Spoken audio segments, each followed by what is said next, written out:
ছানা হাড় ভেঙে গেলে যতটা যন্ত্রণা হয়, বেদনা হয়, একজন মা একটা সন্তান প্রসব করতে গিয়ে তার চেয়েও অধিক বেদনা পায়।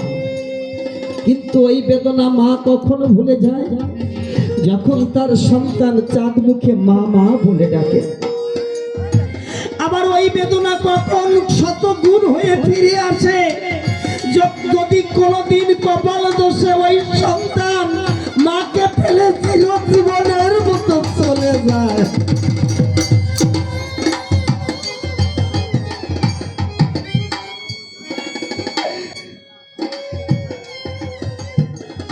পুত্র হারার যে কত জ্বালা এই জগতে মা না হতে বোঝা যায়।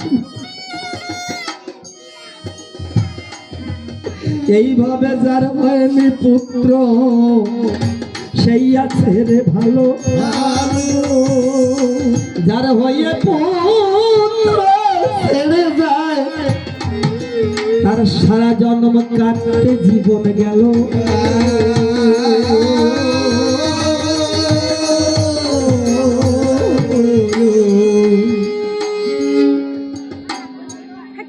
ভূমিতলে লুটাইয়া পুত্র শোকে বিনাইয়া ক্রন্দন করিছে বন্ধ করি।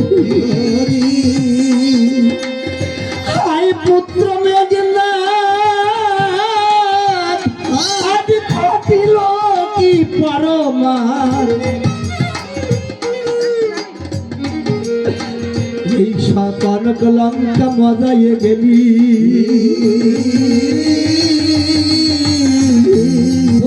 শোকে মন্দোদরী কাঁদিতে লাগিল, মন্দোদরীর ক্রন্দনেতে রাবণ রুষিল।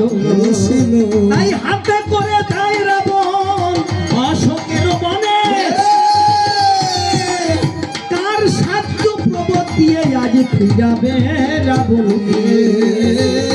মন্দোদরীর ক্রন্দন শুনে রাজা দশানন মনে মনে ভাবছে, হায় রে ওই সীতাকে এনে আজ আমার লঙ্কার এই অপমান, যে সীতার জন্য ইন্দ্রজিতের মতো পুত্রকে হারাতে হলো, সেই সীতাকে দ্বিখণ্ডিত করে আমার এই পুত্র শোকের জ্বালা আমি দূর করতে চাই। তাই হাতে করে লয়ে রাবণ খড়গ এক ধারা, পুরী চক্ষু হইল যেন তার আকাশের তারা। খড়গ হাতে ধারা বলই অশোকের মনে তার সাধ্য প্রবোধ দিয়ে আজ ফিরাবে রাবণ। এমন কারো সাধ্য নেই যে আজ রাবণকে ফিরাতে পারে। এদিকে রানী মন্দোদরী মহারাজের হেন ভাব লক্ষ্য করি চিন্তা করে, তাই সত্যি সত্যি যদি ওই নারীকে বধ করে তাহলে তো আর রক্ষা নাই। তাই রানী মন্দোদরী নিজেই নিজের ক্রন্দন সম্বরণ করি ছুটে চলেছিলেন। ছুটতে ছুটতে মহারাজের সম্মুখে গিয়ে জোড় হাত করে বলছে, করিয়ে জোড় হাত রাবণের সাক্ষাৎ।